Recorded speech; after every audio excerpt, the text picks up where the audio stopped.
ওই দেখা যায় কবরস্থান, ওই আমাদের ঘর, ওইখানেতে থাকতে হবে সারা জনম ভর। ও কবর তুই চাস কি, টাকা পয়সা ঘুষ নেস কি? কবর বলে টাকা পয়সা ঘুষ আমি কিছু নেই না, একটা মুমিন বান্দা পাই না, একটা যদি পাই অমনি ধরে জান্নাতে পাঠাই। বলেন আলহামদুলিল্লাহ। কবর যদি মুমিন বান্দা একটা পাই, কোথায় পাঠাবে? জান্নাতে পাঠাবে।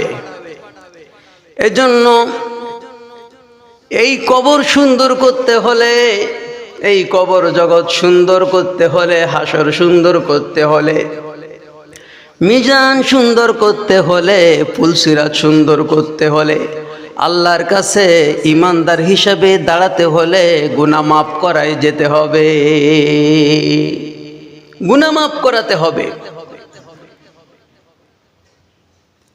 আমরা নিজামুদ্দিন আউলিয়া নাম শুনেছি, তিনি ছিলেন আউলিয়া, কিন্তু আসলে প্রকৃত প্রথম জীবন তার আউলিয়ার জীবন নয়।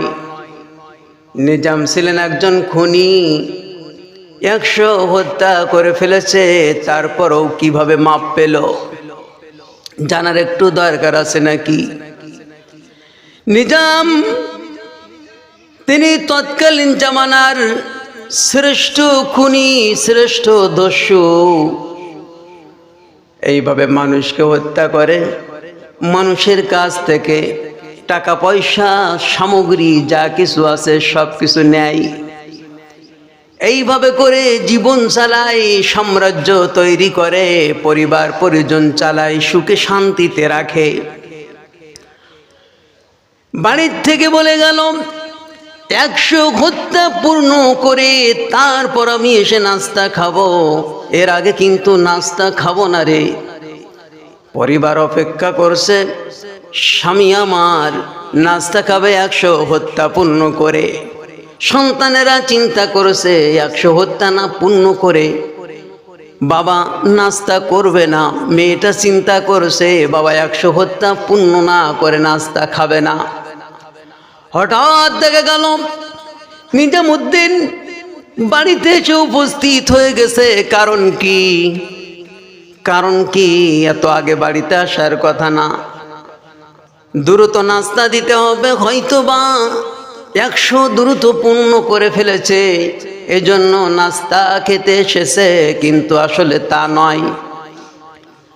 জঙ্গলার ভিতরে যে রাস্তা দিয়ে মানুষ চলাচল করে, চৌরাস্তার মোড়ে নিজামুদ্দিন অপেক্ষা করছে। এবার 100 পূর্ণ করতে হবে হত্যা, এই মুহূর্তে কাকে পাওয়া যায়? যাবে না, যাবে না, একজন মুরব্বীকে পাওয়া গেল। মুরব্বীকে ধরে ফেলল।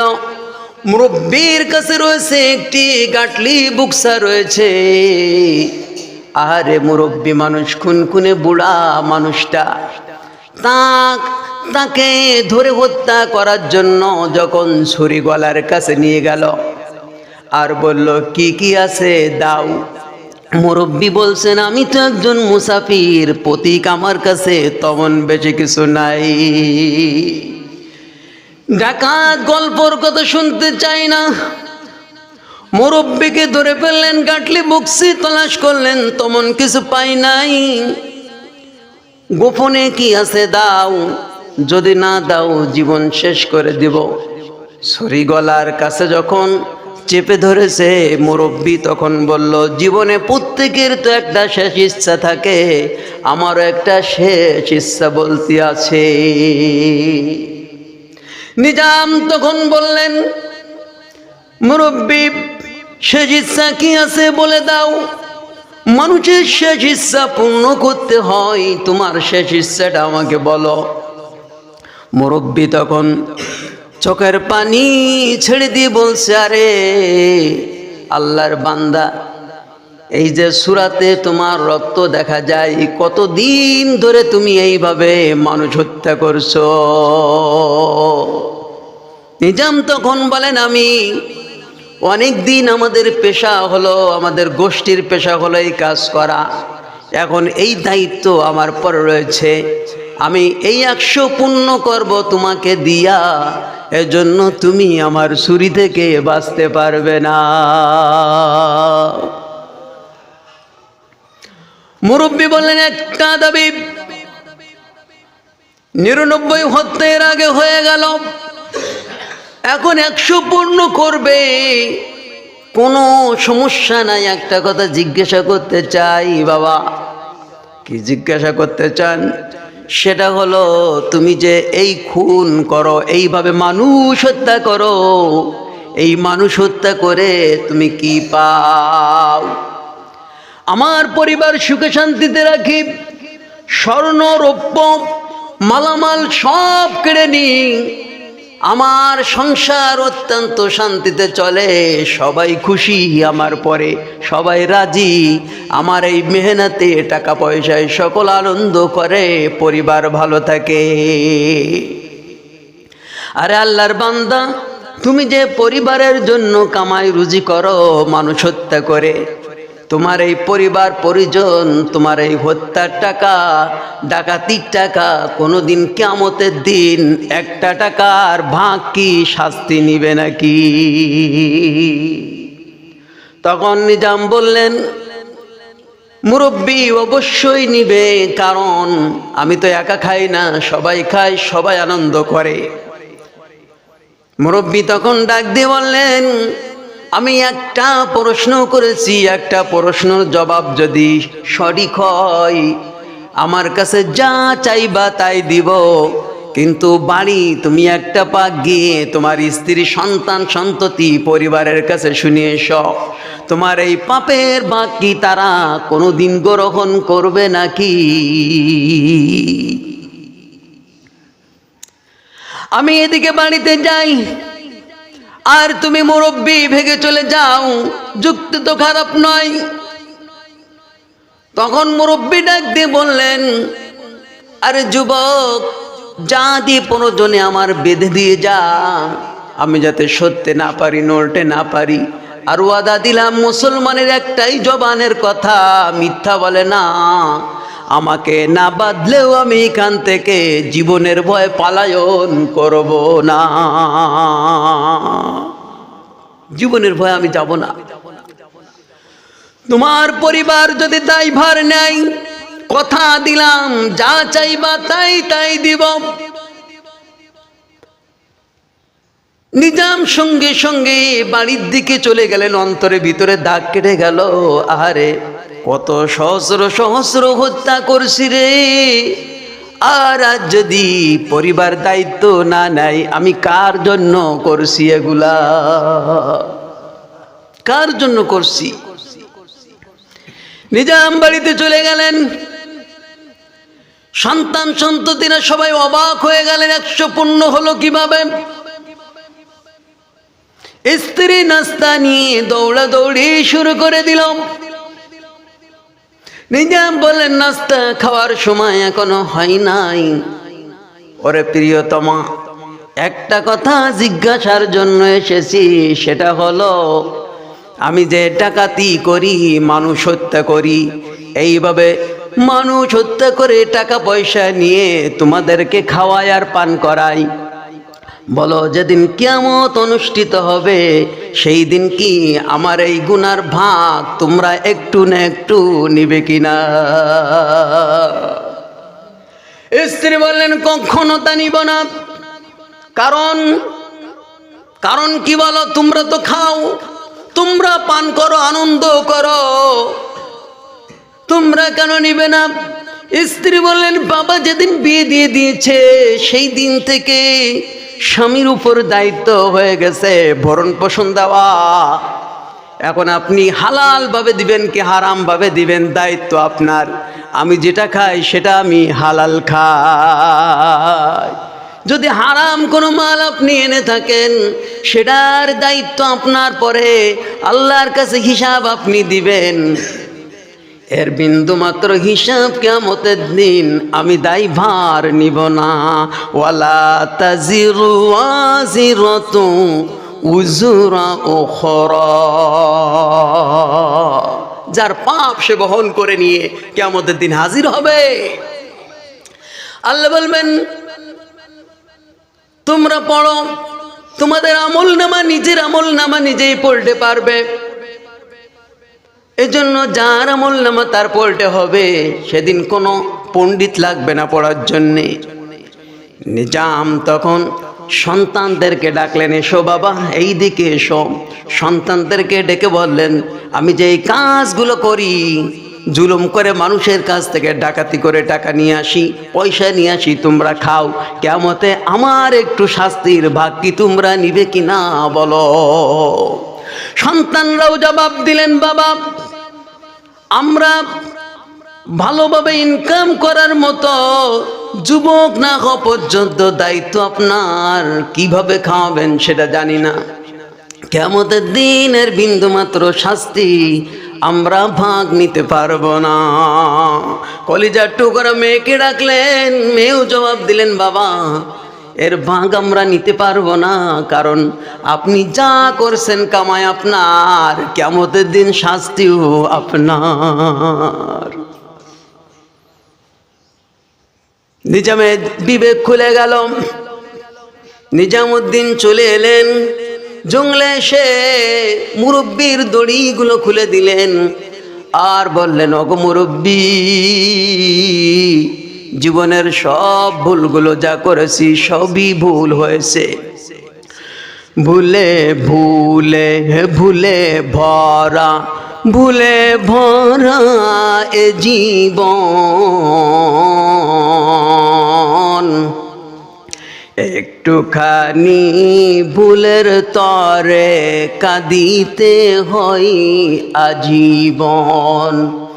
ভুলে ভুলে ভুলে ভরা, ভুলে ভরা এ জীবন, একটুখানি ভুলের তরে কাঁদিতে হয় আজীবন। যখন আমি ভুল করেছি তখন কিন্তু বুঝি নাই, যখন আমি বুঝতে পারলাম তখন কিন্তু সময় নাই। শিশুকাল গেল, যৌবন গেল, শিশুকাল গেল, যৌবন গেল, চুল দাড়ি সব পেকেছে। হঠাৎ একদিন শুনবা বন্ধু, আমার মরণ হয়েছে। হঠাৎ একদিন শুনবো বন্ধু, তোমার মরণ হয়েছে। এজন্য ভুলে ভরাই জীবন আমাদের। নিজামুদ্দিন মুরব্বির কাছে মাপ চাইলেন, বেঁধে ফেলেছি, অন্যায় ক্ষমা করে দিবেন গো, আপনি পরিচয় দিন আপনার, কারণ আপনার কথাই আমার বিবেক খুলে গিয়েছে, আমি বুঝতে পেরেছি। ইয়াউমা ইয়াফিরুল মারউ মিন আখিহি, কিয়ামতের দিন মানুষ একটা নেকির জন্য প্রথম ভাইয়ের কাছে ছুট দিবে। কার কাছে বলেন? দেখবেন মারামারি বিপদ যখন হয় তখন সর্বপ্রথম প্রাণের ভাই কিন্তু আগে দৌড়ে আসে, আসে কিনা বলেন? লাঠি ধরে কে? সর্বপ্রথম কিন্তু ভাই ধরে। এজন্য আল্লাহ প্রথম ভাইয়ের কথা বললেন, ইয়াউমা ইয়াফিরুল মারউ মিন আখিহি, কিয়ামতের দিন যখন একটা আমলের দরকার হবে, মানুষ প্রথম ছুটে দৌড়বে ভাইয়ের কাছে। ভাই বলবে, জীবনে কোনোদিন ভাই ছিল না দুনিয়ায়, আমার তো কোনো ভাই ছিল না, আজ কিভাবে একটা আমলের জন্য দৌড়ে আমাকে ভাই বলছিস? আমার তো কোনো ভাই নাই। আমল দেওয়ার ভয়তে ভাই সরে যাবে, ভাই ছুটে চলে যাবে। এরপর যখন ভাইয়ের কাছে না পাবে, আল্লাহ বললেন ওয়া উম্মিহি ওয়া আবি। এবার মায়ের কাছে ছুট দেবে মা। পৃথিবীতে সব থেকে আপনজন, সব থেকে বেশি যদি থেকে থাকে তার নাম কি বলেন? তার নাম হলো মা। মায়ের মতো আপনজন, ওরে বাবার মতো আপনজন ত্রিভুবনে নাই। মায়ের পদ তলে জান্নাত দিলেন আল্লাহ। মায়ের পদ তলে জান্নাত দিলেন আল্লাহ। কত আদর যত্ন করি লালন করলো মা। এই দুনিয়ায় মায়ের মতো আপন কেহ নাই রে, আপন কেহ নাই। অতর দনু জাহান আসান হবে, অতর উবাই জাহান আসান হবে মাহের সেবাই। মায়ের পদ তলে জান্নাত দিলেন আল্লাহ। মায়ের পদ তলে জান্নাত দিলেন আল্লাহ। এই মায়ের কাছে গিয়ে বলবে কিয়ামতের দিন, মা পৃথিবীতে সব থেকে তুমি আমার আপন ছিলে মা গো। ও মা, একটা আমলে কম পড়ে গেছে, একটা আমল দিবা নাকি? মা 10 মাস 10 দিন পেটে রাখা কষ্ট তুমি ভোগ করেছো রে মা। ডেলিভারির কষ্ট, জীবন চলে যায়, মা তা ভোগ করেছো, দুধ পান করাইছো, লালন পালনে কষ্ট করেছো মা। আজ তুমি সব থেকে আমার বেশি আপন। ওরে মা, একটা আমল দিবি নাকি মা গো? একটা আমল দিলে বেঁচে যেতে পারি, জান্নাতে চলে যেতে পারি। মা তখন কিয়ামতে বিভীষিকাময় ভয় বলে দিবে, না, পৃথিবীতে কোনো সন্তান আমার ছিল না রে।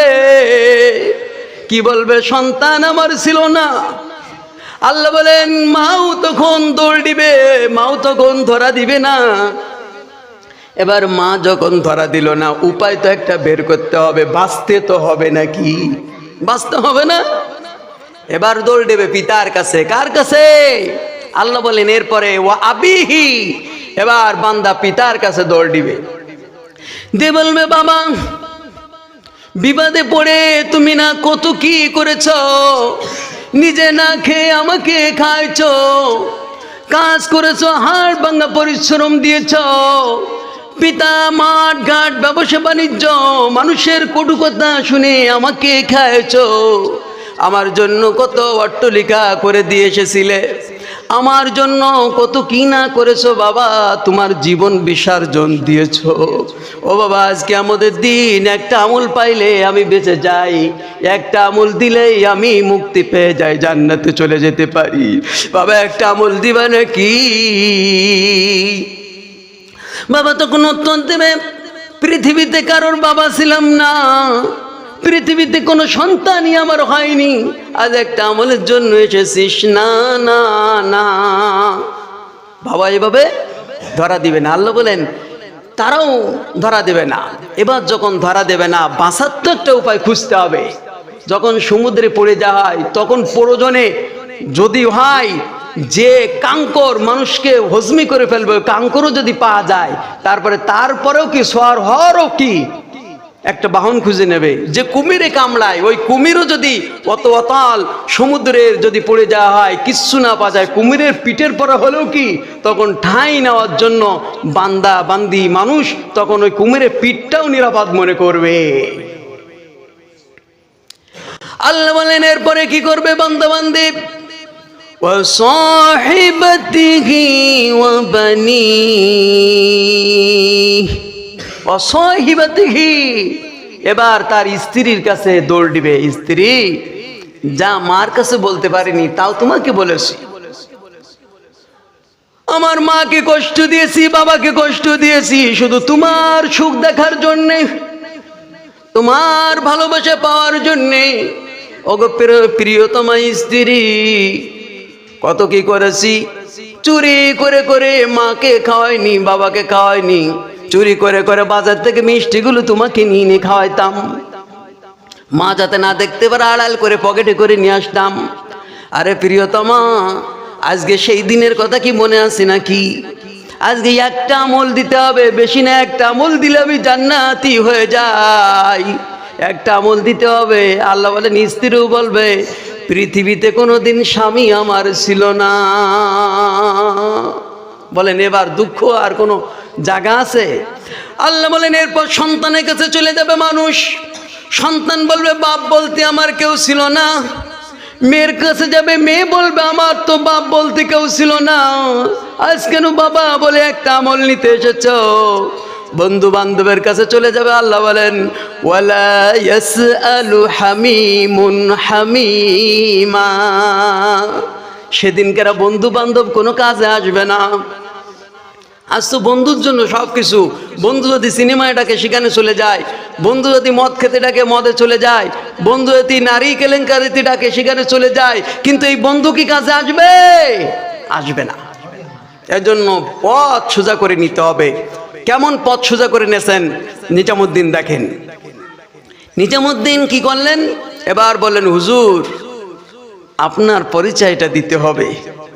তখন তিনি পরিচয় গোপন করলেন না, বলেন আমার নাম হলো শেখ ফরিদ। আমার নাম কি? শেখ ফরিদ। শেখ ফরিদ নাম শুনেছি, চোখে কোনোদিন দেখি নাই। হুজুর আজকে আপনাকে পাইছি, আপনার দ্বারা আমার জীবন পরিবর্তন হয়ে গেছে। একটা কথার মাঝে কয়টা কথা। এই জন্য আমাকে জান্নাতের রাস্তা দেখাতে হবে, মাপের রাস্তা দেখাতে হবে। তখন শেখ ফরিদ বললেন বাবা এখানে বসে বসে, এই যে জংলায় বসে বসে হত্যা করেছ, সেই জংলায় বসে বসে এখানে আল্লাহকে ডাকবা, বসে দাঁড়ায় শুয়ে যেভাবে হোক আল্লাহকে ডাকতে থাকবা।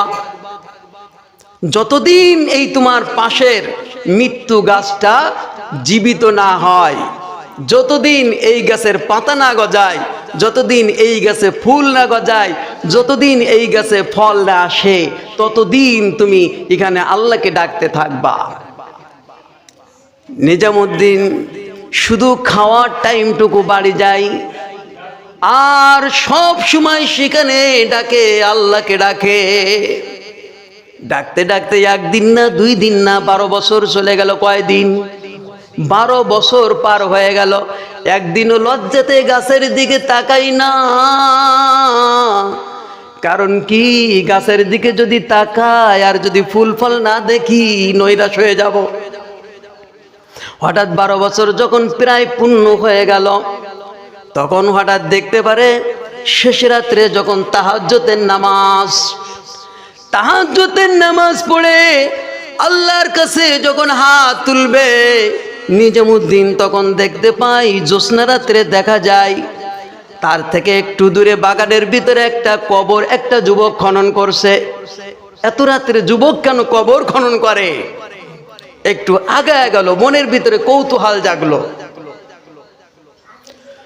কবরের পাশে গিয়ে দেখেন একজন লম্পট যুবক কবর খনন করতে আছে। জিজ্ঞাসা করলেন কেন এই যুবক এই কবর খনন করো? কে আপনি? আমার পরিচয় দরকার নাই, তোমার পরিচয় কি বলো? বলে আমি এই জামানার সব থেকে বড় সন্ত্রাস, আমার সামনে কেউ কথা বলতে পারে না। এই যে কবরবাসী হয়ে গেছে, এটা একটা মেয়ে, এই এলাকার মেয়ে, খুব সুন্দরী মেয়ে। আমি মদখোর গাঁজাখোর, এজন্য এই মেয়েটাকে বিবাহের জন্য প্রস্তাব দিয়েছিলাম, গার্ডিয়ান আমার সঙ্গে বিবাহ দেয় নাই। হঠাৎ করে এই মেয়েটার মৃত্যু হয়ে গেছে।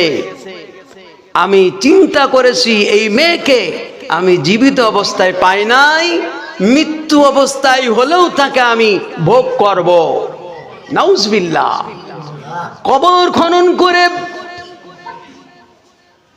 নিজামুদ্দিনের কথা যখন শুনলেন না, কবর খনন করে যখন তার মতলব সে চরিত্রার্থ করতে যাবে, নিজামুদ্দিন তো তার থেকে কোনো দিকে কমা নয়, কারণ তার থেকে বড় দর্শ ছিল নিজামুদ্দিন, যে সহস্র সহস্র মানুষকে হত্যা করতে পারত যখন তখন, কিন্তু হঠাৎ করে তো আল্লাহর পথে চলে এসেছে। নিজামুদ্দিন তার কাছ থেকে কুদালটা কেড়ে নিলেন আর আল্লাহু আকবার বলে তার গর্দানে কুদাল মেরে দিলেন। এমন জোরে মারলেন ওই যুবকের কল্লা কেটে 14 হাত দূরে ছটকে গিয়ে পড়লো। তিনি আল্লাহু আকবার বলে আবার পুনরায় আল্লাহ রব্বুল আলামিনের সিজদায় পড়ে গেলেন তার নির্দিষ্ট জায়গায় গিয়ে, আর মাপ চাইতে লাগলেন, আল্লাহ আমার যিনি তওবার জন্য বসিয়ে দিয়েছে বলেছিলেন জীবনে আর হত্যা করবা না, কিন্তু আমি তো আরেকটা হত্যা করে আমার 100 পূর্ণ করে ফেললাম, তুমি কি আমার মাফ করবে নাকি? সকালবেলা যখন হলো তখন শেখ ফরিদ ওই রাস্তা দিয়ে পার হচ্ছেন, দেখেন নিজামুদ্দিন সিজদায় পড়ে পড়ে কাঁদছেন, ছোট বাচ্চার মতো ফুপায় ফুপায় কাঁদছেন। আল্লাহ হুজুর আমাকে বলেছিলেন যেন দ্বিতীয় আর একটা হত্যা করবি না, কিন্তু আমি তো 100 পূর্ণ করেছি, আমার মাফ হবে নাকি? পিছন দিক থেকে এসে ডাক দিলেন, বাবা মাথা তোল। নিজামুদ্দিন মাথা তোল। নিজামুদ্দিন মাথা তুললেন। কে ডাকে? শেখ ফরিদের মতো কণ্ঠ শোনা যায়। মাথা তুললে বলেন, হুজুর মাফ করে দিবেন, আপনি যা বলেছেন অমান্য করে ফেলেছি, ঘটনা কিন্তু এই ঘটেছে। একটা সতী নারীর সাথে মেয়ের সাথে কবরে জিনা করবে, আমি এটা সহ্য করতে পারি নাই, আপনার কথা লঙ্ঘন করে আমি আর একটা হত্যা করে 100 বুঝিয়ে ফেলেছি, আল্লাহ কি আমার মাফ করবে নাকি? আমি তো ভুল করেছি। তখন শেখ ফরিদ বললেন, যা করেছো, এতদিন খুন করেছিলে ওটা হলো তোমার জন্যে, নিজের জন্যে, পরিবারের জন্যে। আজ যে খুন করেছো এটা হলো আমার আল্লাহর খুশির জন্য করেছো। গাছের দিকে তাকাই দেখ, কোনোদিন কি তাকাইছিস নাকি? বলে না। তাকাই দেখ, মৃত্যু গাছে আল্লাহ রব্বুল আলামিন ফুল দিতে পারে, পাতা গজাই দিতে পারে, ফল দিতে পারে। তাকাই দেখ গাছের দিকে একবার। নিজামুদ্দিন উপরের দিকে তাকাই দেখে মৃত্যু গাছে তাই ঘটে গিয়েছে। বলেন আল্লাহু আকবার। শেখ ফরিদ তখন বলে দিলেন, আজ তুমি শুধু নিজামুদ্দিন না, তুমি নিজামুদ্দিন আউলিয়া হয়ে গিয়েছ। এই জন্য আল্লাহ বলেন, ইল্লা মান তাবা, যদি কোনো মানুষ গুনাহ করার পরে তওবা করে, ওয়া আমানা, এবং ঈমান আনে, ওয়া আমিলা আমালান সালিহান, যদি ঈমানের দায়িত্ব কর্তব্যের উপরে ভালো ভালো কাজগুলো করে, তাহলে আল্লাহ বলেন, ফাউলাইকা ইউবাদদিলুল্লাহু সাইয়্যাতিহিম হাসানাত। আল্লাহ রাব্বুল আলামিন সব মন্দ ইবাদতগুলো ভালো ইবাদতে পরিণত করে সওয়াব বানাই দিয়ে আল্লাহ তাকে মর্যাদাবান বানাই দিবেন। বলেন সুবহানাল্লাহ।